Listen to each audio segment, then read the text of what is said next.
Hey food lovers, today I'm showing you how to make a dish that's taken the internet by storm: viral Korean fried chicken, or dagangjang. Trust me, you're gonna love this spicy, sweet and super crispy delight. First, let's talk ingredients. Grab 350 grams of chicken breast, cut into bite-sized pieces. For the marinade, mix 3 pinches of salt, half a teaspoon of ginger powder, a teaspoon of minced garlic, 3 tablespoons of rice wine or milk, and half a teaspoon of black pepper. Toss the chicken in the marinade, and pop it in the fridge for 30 minutes. While that's marinating, let's make the sauce.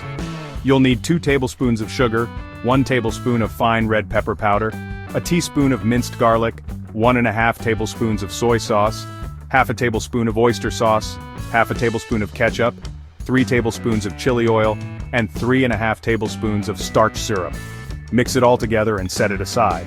Next up, the batter. Combine 40 grams of frying powder, 60 grams of rice flour, a pinch of salt, and 100 milliliters of water. Give it a good mix until smooth. Now heat up some oil for frying. Coat your marinated chicken in the batter, then fry till golden and crispy. Use low heat and be patient. For that extra crunch, double fry the pieces for another 2 to 3 minutes until they turn a deep brown. The final step, coat the chicken in that amazing sauce. Pour the sauce over the chicken, toss it around, and let it cook for about 30 seconds.